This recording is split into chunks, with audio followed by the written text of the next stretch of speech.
Welcome to Veroscope, where today we're going to be doing the analysis of Sergeant Nicholas Barros.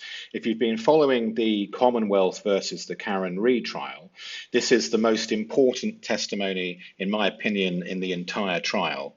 And it's extremely important because with the analysis we have for the first time in the trial, evidence of truthful testimony.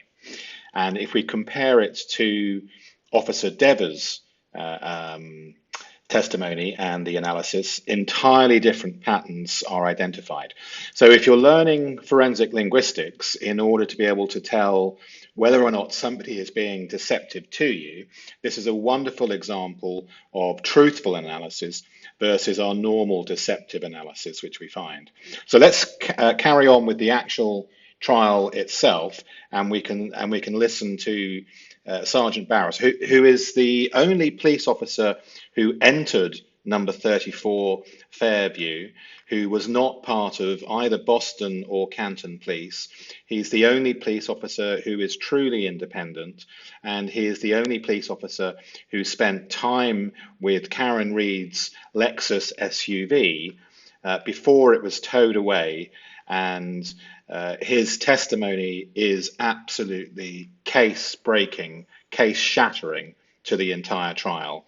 Why it hasn't been at the forefront of the mainstream media, I don't know. But if you follow the Karen Reid trial, this is absolutely vital evidence. Let's carry on. All right, Mr. Jackson, you are all set. Thank you, Your Honor. Good afternoon, sir. How are you? Good afternoon, sir. Could you please state your full name, spell your last name for the jurors, please? Nicholas Barros, B-A-R-R-O-S.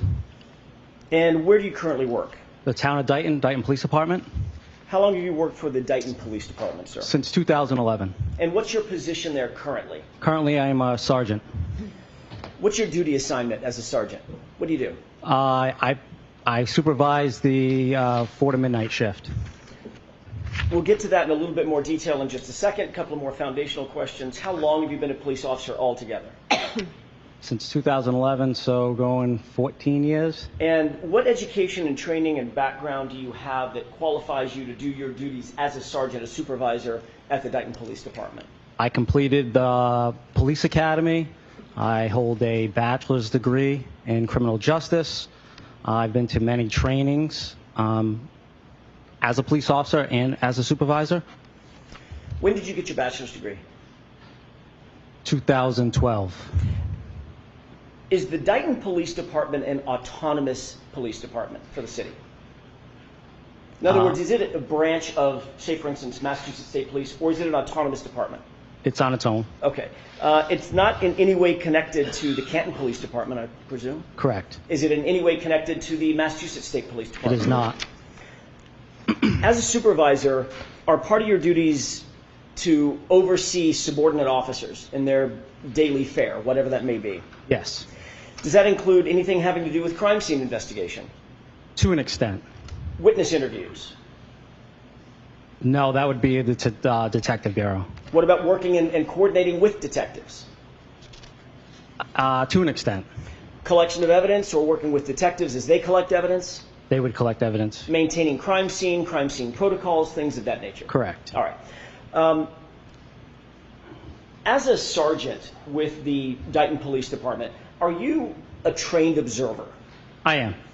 Would you consider all of your subordinates, the patrol officers, day-to-day officers, are they also trained observers? They are. Is that part of policing? It is. Describe that a little bit for the jurors so we understand. We are in the police academy. We're told to watch everything. It's our heads on a swivel. We are always looking because we don't know what the unknown is.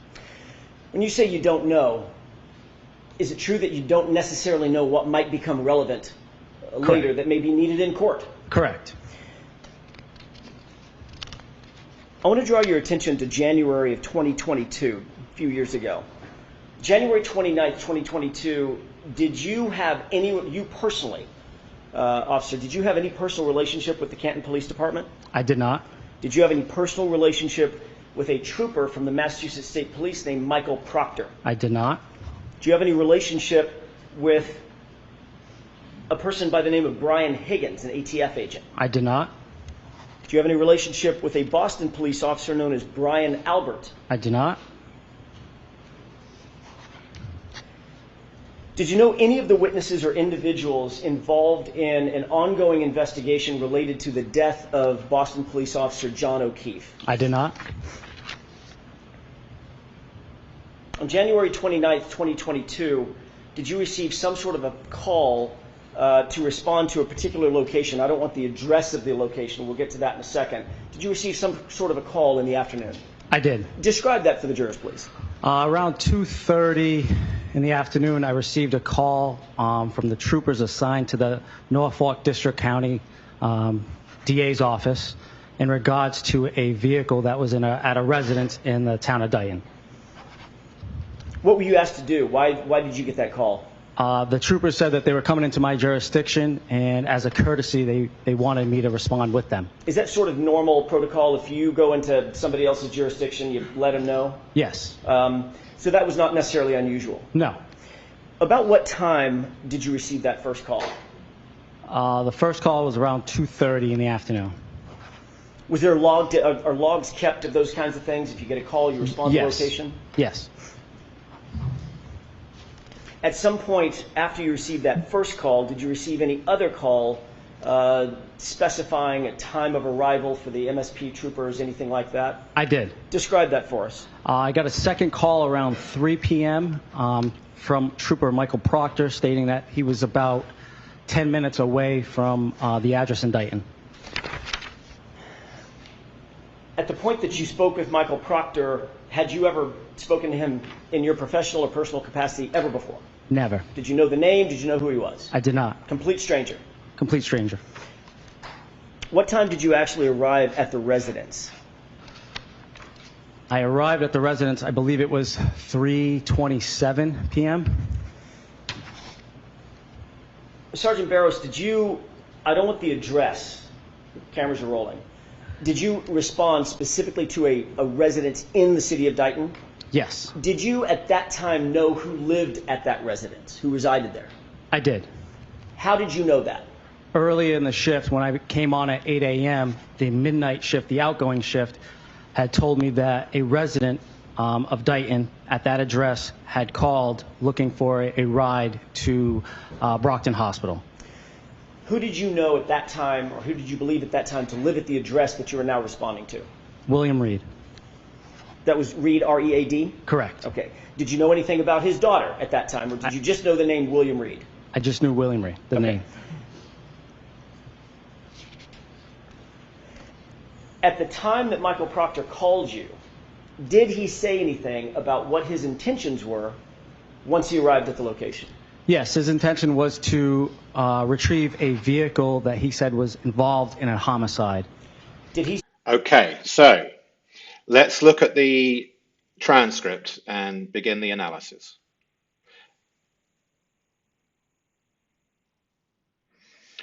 One thing that we notice with Sergeant Barros is he's precise with time.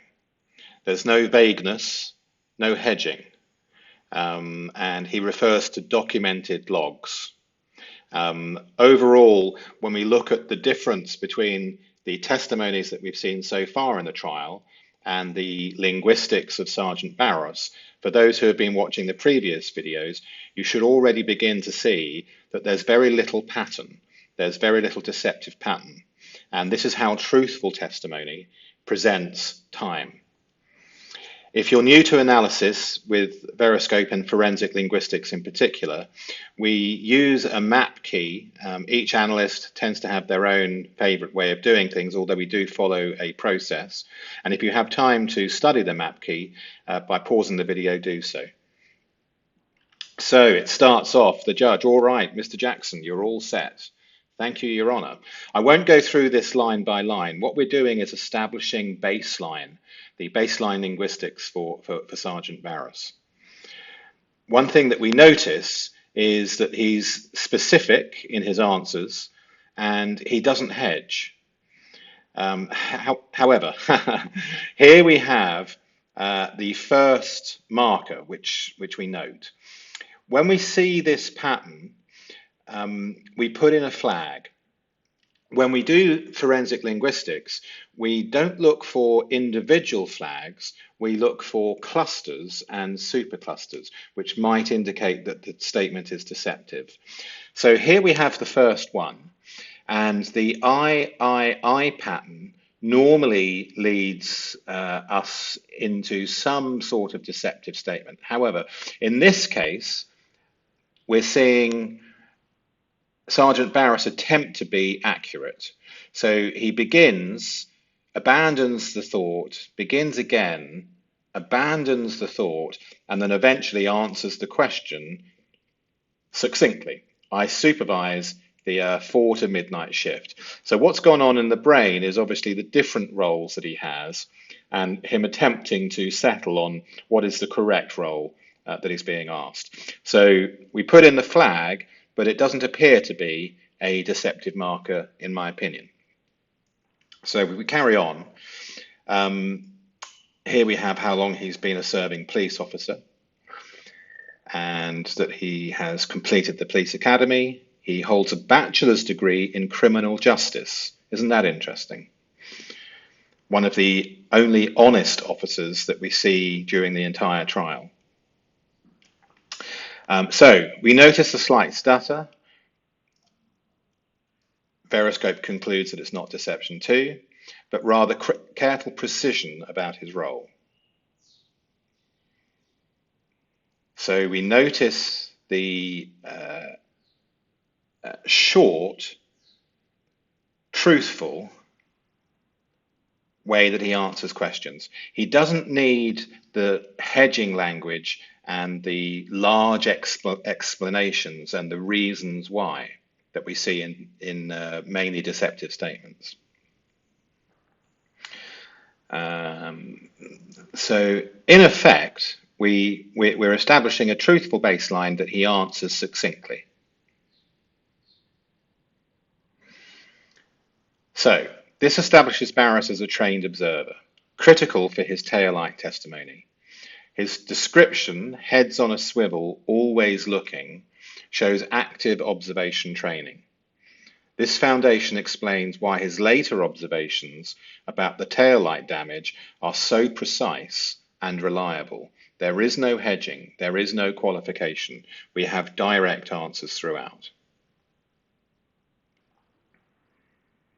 So here we have confirmation that he's not involved with the other police departments. He's not involved with Brian Higgins. He's not involved with Brian Albert, the people who were inside 34 Fairview at the time of the murder. And he confirms that he has no involvement with the victim, John O'Keefe, the Boston police officer who was found on the lawn of Brian Albert, a fellow Boston police officer. So we have the establishment of no bias with this sergeant. We then move on. Jackson moves on and describes the call, the courtesy call to attend. Sergeant Barros is attending the call.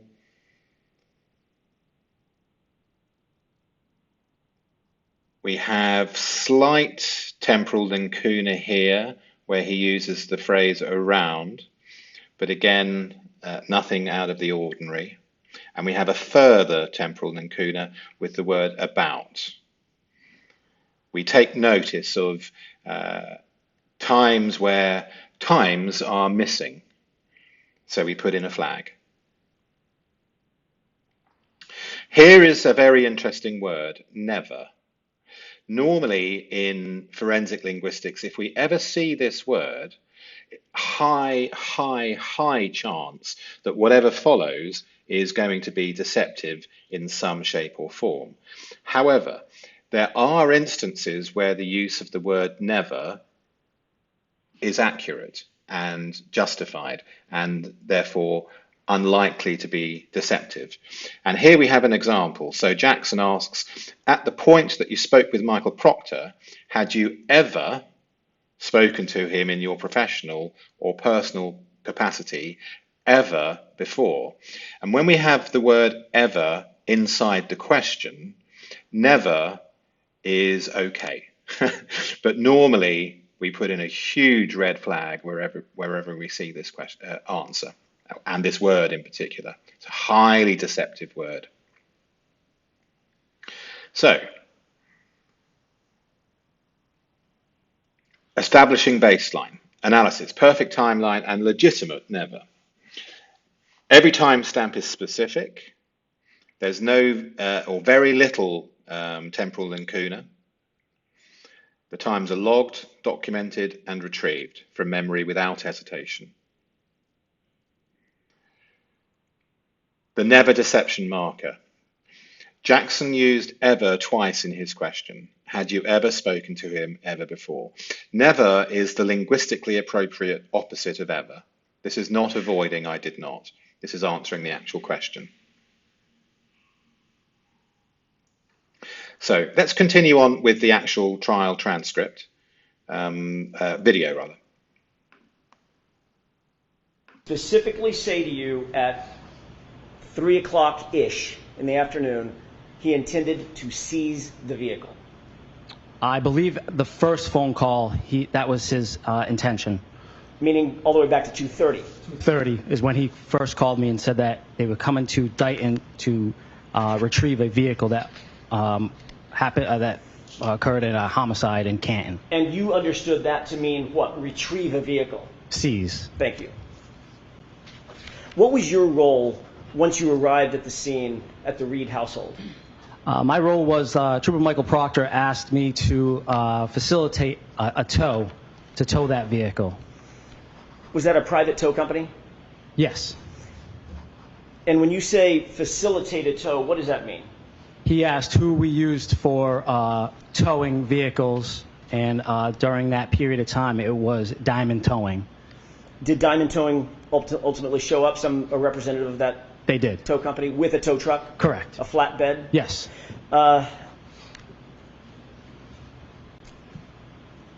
Who was with Trooper Proctor when you arrived at the scene? Sergeant Buchanan. Had you ever met Sergeant Buchanan before? Never. Did you know him? Nope. Do you know him professionally or personally? Never. Had you ever spoken to him? Never. Ever? I'm so sorry. It's getting late in the day, and I guess I'm going too fast. Sorry, my fault. Let's start that just a little bit slower. Did you know him? No. Had you ever spoken to him before? No. Had you ever heard his name before? No. No relationship whatsoever? None. Same with Trooper Proctor? Correct. Once you arrived at the residence, did you have an opportunity to see the vehicle that was the focus of Trooper Proctor and Sergeant Buchanan's attention? Yes, once I arrived and I parked my cruiser at the end of the driveway, I observed a black Lexus SUV in the driveway. What were you driving? I was driving a Ford F-150 police cruiser. A police cruiser that's a Ford F-150? Correct. They have those? Yes. Cool. Were you in full uniform? Full uniform. Gun, badge, the whole works? The whole works. Did you ever go inside the house? Briefly. What was the circumstance of going inside the house? I went inside to let the troopers know that the tow truck operator was there, and I also went in to ask how we're going to get the tow truck into the driveway because there was about a foot of snow. Okay. That sort of answers my next question. Did you see whether or not Trooper Proctor and Sergeant Buchanan actually did go inside the residence? Yes, they did. For the bulk of the time that they were in the residence, where were you? Outside the residence. Were you with the black SUV? I was in the garage speaking to the defendant's mother. The defendant's mom? Yes. Janet? Okay. Yes. Where was the SUV at this point? In the driveway. Did you have an opportunity to see the SUV? I did. Did you walk all the way around it? Not all the way around. Did you see the rear end of it? I did. Did you make note of the rear end of it? Yes. How long would you say you were at the location in a position to observe the rear end of that SUV? 2 minutes, 20 minutes, something in between? Longer? I would say not the entire time that I was there, but a good amount of time. More than a glance? Yes. Okay, let's go to the analysis. Apologies, not this officer was not at 34 Fairview, but rather he was at the location where Karen Reed's Lexus SUV was the morning after. That's Kelly Devers. Okay, so let's carry on. Sergeant Barros, earlier in the shift when I came on at 8 a.m., the midnight shift, the outgoing shift had told me that a resident of Dighton at that address had called looking for a ride to Proctor Hospital. Okay, so here we have my correction. I do apologize. Okay, here we have time again, which we look at. It's important. And here we have the answer. Excellent. Specific. I believe the first phone call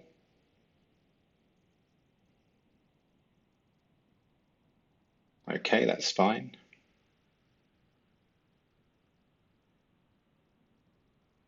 Do you notice from the previous analysis, we aren't seeing the huge amounts of deceptive pattern and color?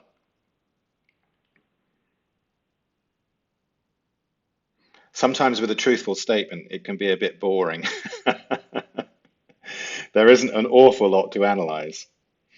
Okay, so the phrase I believe before 327, accurate, specific, not vague. I believe shows careful accuracy about log times. A truthful person acknowledges when recalling exact details. This is fundamentally different from deceptive hedging, which avoids known facts. So the differences in the I believes become more amplified when we have extreme accuracy after the statement. However, we put in a deceptive marker because we're not all innocent statements have deceptive markers because of the way that we speak, our language, coincidence. So it's not the individual flag that means anything. As I said at the beginning of the video, it's the clusters and the superclusters of these flags that begin to paint the picture. So who else was at the scene? Sergeant Buchanan. Have you ever met Sergeant Buchanan before? Here we have the ever, so the correct use of never. Did you know him? Nope. So essentially this officer is truly independent. He's not connected or friends with or went to school with the other officers who are potentially involved in the deception and the framing of Karen Reed. Did you know him professionally or personally? Nope, never. Have you ever spoken to him? Never. Clear answers, clear baseline, clear baseline, clear baseline, again, clear baseline. So Jackson's then admonished by the judge for going too fast and slows down. So let's go back to the actual video.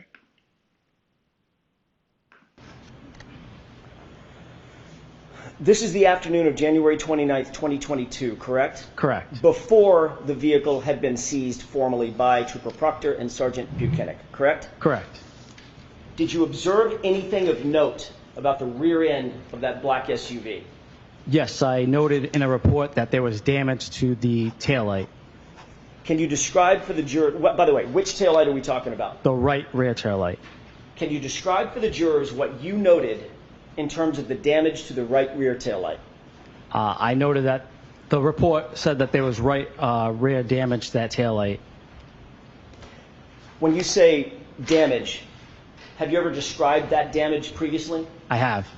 Can you tell us what that description is? There was, it was damaged, the taillight was damaged, but there was a crack missing, but it was not completely damaged. When you say there was a crack, do you mean there was a piece missing? A piece was missing. Can you describe for the jurors kind of what that piece looked like, how big it was, how small, the shape, as you call it? The piece was about maybe this big. Is that maybe the size of a dollar bill, maybe 6 inches? 6 inches. And how wide? Maybe that wide, maybe 3 inches, 2 inches, somewhere in there. I want to show you a photo. Your Honor, with the court's permission, I would like to show Exhibit 13. It's been previously marked. Do you see what's depicted in this photograph? I do. What does that appear to be, just generally? The right rear tail light. Of what? The Lexus SUV. Is that consistent with the black Lexus SUV that you saw at the Reed residence? That was the black Lexus. That was not the tail light the day I was there. Can you do me a favor, Mr. Wolk? With the court's permission, could we zoom in on the right rear tail light, please? Okay.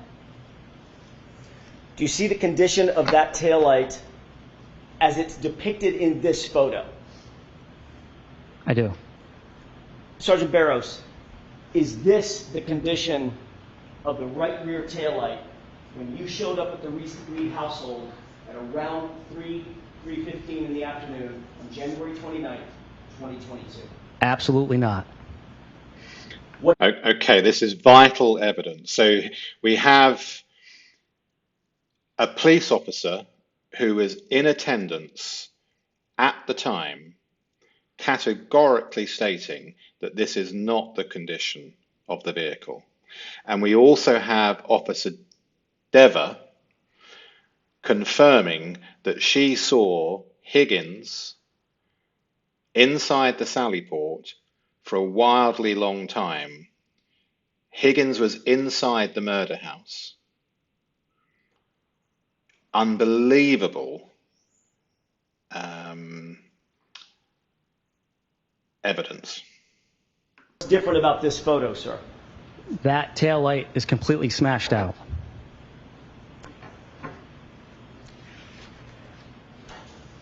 Does it appear that there are additional pieces of taillight that are removed from this taillight condition than when you saw it at the Reed residence? Objection. Sustained. Ask it differently, Mr. Jackson. Of course. Describe specifically, other than the fact that it's different, describe in detail for the jurors what is different about this taillight as it's photographed here. That middle section was intact when I was there. Towards that right side where that large chunk is, that's what was missing. I'm going to hand you a green laser pointer. If you can, there's two displays, one monitor directly in front of you and one to your right. If you could use the one to your right, it's a little easier on the jurors. Describe what's different about that taillight. Can you see that? So this area was intact. This is what I saw was missing here. May I approach? Yes.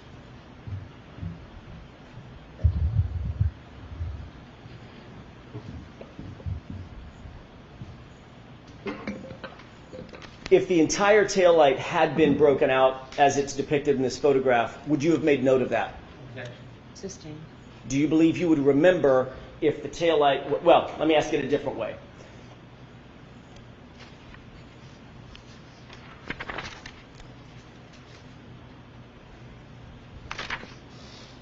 The piece that you saw missing, but not completely damaged, is the reason that you use the phrase not completely damaged to highlight the fact that there was still more taillight attached to the vehicle than is depicted in this photo. Sustained. We can take this down. As you sit here and recall back to that, your observations. Interesting that the judge doesn't want the truth to come out, or appears that way. Okay, let's carry on with the analysis.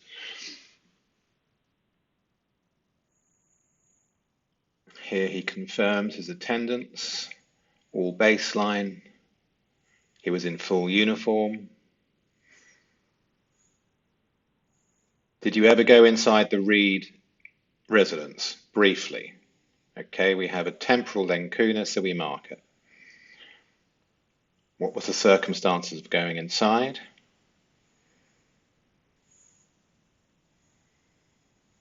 Again, we have a small temporal lacuna for the bulk of the time.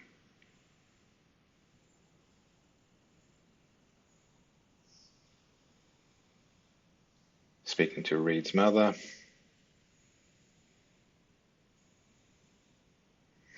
Okay. Let's get to the important bit. Did you have an opportunity to see the SUV? I did. Did you walk all the way around it? Not all the way around. So we have honesty. Did you see the rear? Did you see the rear end of it? I did. Did you make note of the rear end of it? Yes. Again, very clear baseline. How long were you there? Not the entire time, temporal encuna, but a good amount of time. Again, so we have honesty. We don't have over-egging it.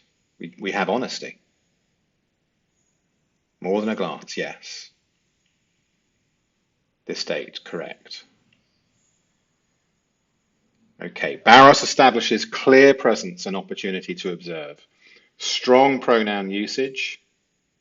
If people drop the I pronoun, sometimes in deceptive statements, they are unconsciously, psychologically removing themselves, giving themselves some distance from the lie. So we note when we have strong pronoun truth.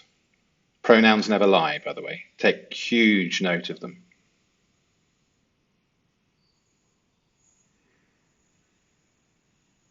Did you observe anything or note about the rear end of the... Yes. I noted in a report there was damage to the tail light. Okay, we have slight passive language here, which we would note and put a flag in. Can you describe for the jury, by the way, which tail light we are talking about? Rear tail light.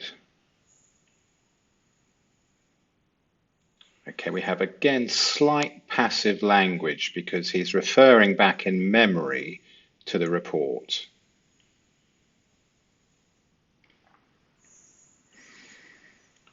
Okay. A piece was missing. Clear, no deceptive marker.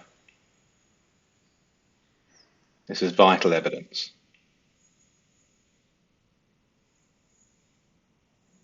Okay, we have slight hedging, and sensitivity. Okay, however, it's with regards to he didn't know the importance at the time, so he obviously wasn't measuring. So this therefore becomes truthful. Okay. The repeated use of maybe when estimating physical dimensions shows care for accuracy, not deception. Fair enough. He's demonstrating with his hands an approximate size. This is fundamentally different from hedging on facts. One should know, like Deborah's "I'm going to go with yes" comment, which we heard the other day. Even the judge commented on that one. Okay, so here we go to the actual photograph.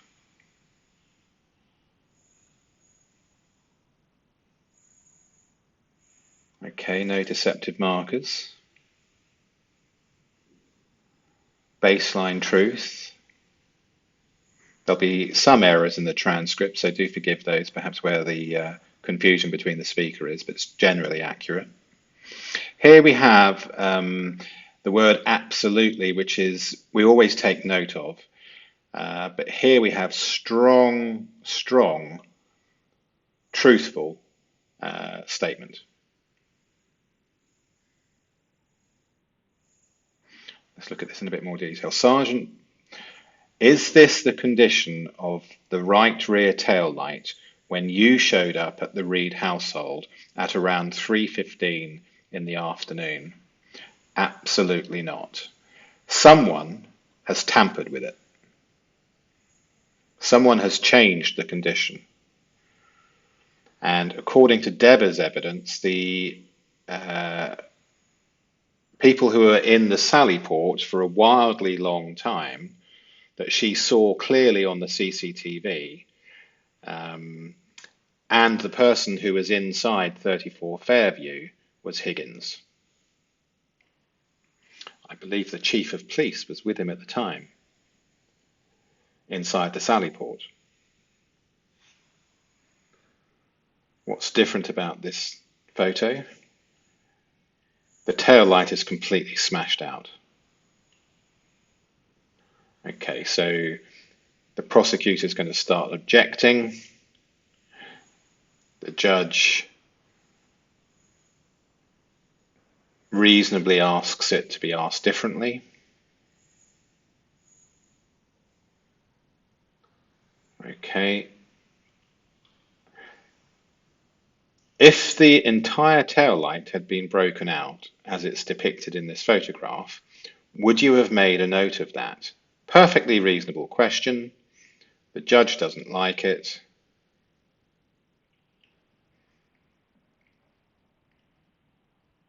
Okay, let's go back to the video. And you observed this for over the course of how long, would you say? How many minutes? Probably 20 minutes or so. You actually wrote a report about this, correct? Correct. And you documented your observations, correct? Correct. In your documented observations, did you use the phrase cracked but not completely damaged? I did not. Sustained. You've testified previously, I have? about a year ago. Yes. Did you use the phrase cracked but not completely damaged then? The objection sustained, Mr. Jackson. Ultimately, was the black Lexus SUV towed and cleared from the scene? It was. Is it your responsibility or part of your responsibility to log the time that things like this happen, like, for instance, the SUV is taken away? When I cleared from the scene, yes. What time was that when you cleared the scene? I believe it was 4:17 p.m. Suffice it to say that SUV was not seized at a later time, correct? Correct. It was not seized at 5:30 p.m.? No. I'd like to show you another exhibit, if I could. This is Exhibit 105.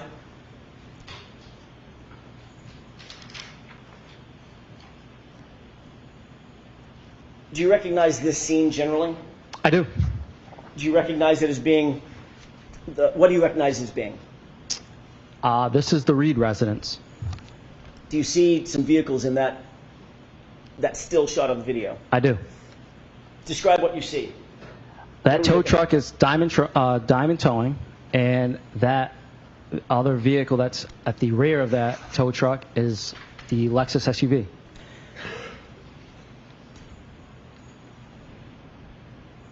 If we could, with the court's permission, zoom in. It's high on the screen, correct?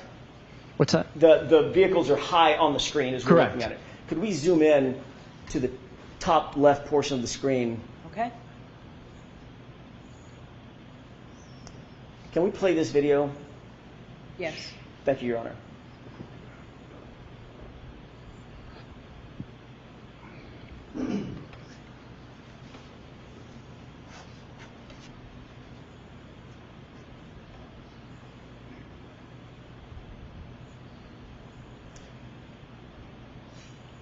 Can you see what's depicted in the still image of that video right now? I can.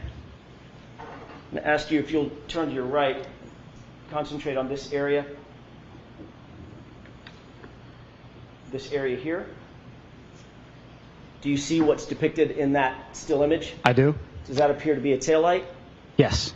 Does it look clear? Does it look like it's shining red? Looks clear.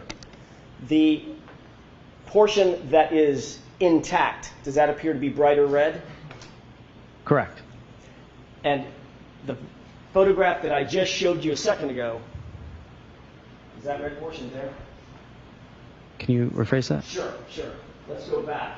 You see the red? Yes. All right.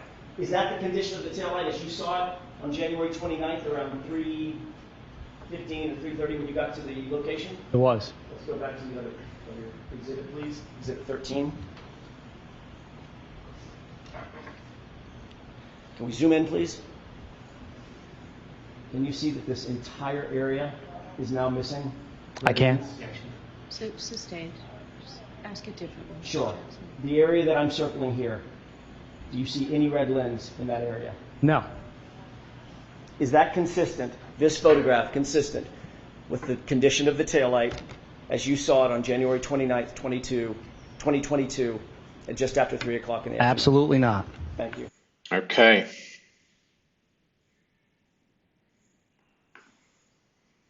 Absolutely not. So let's continue with the analysis.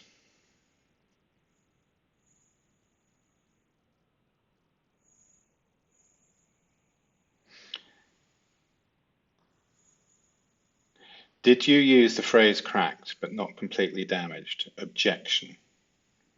Sustained. The power of absolutely not. The use of absolutely not represents the highest level of testimonial certainty. No hedging, no I think, no maybe about what he saw.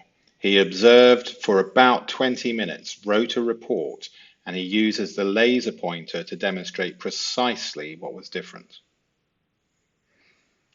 When is absolutely legitimate? Barros, absolutely not, equals truthful because it's a direct two-word answer. There's no qualifying or hedging in the lead-in. It maintains the law of economy in forensic linguistics. The brain uses truth economically. And you'll notice that in deceptive statements, they go on for a long time in justification and reasons why. Responding to physical evidence. When absolutely is potentially deceptive, O.J. Simpson, I am absolutely 100% not guilty. Yeah. Okay.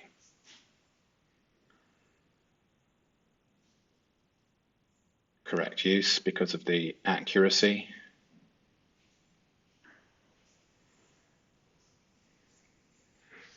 Critical time documentation is fine. This is all correct. Do you see there's the lack of pattern, the lack of color that we normally have in these analyses?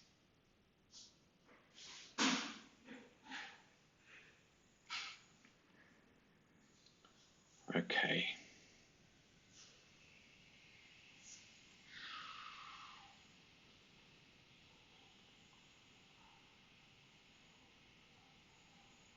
Slight confusion here.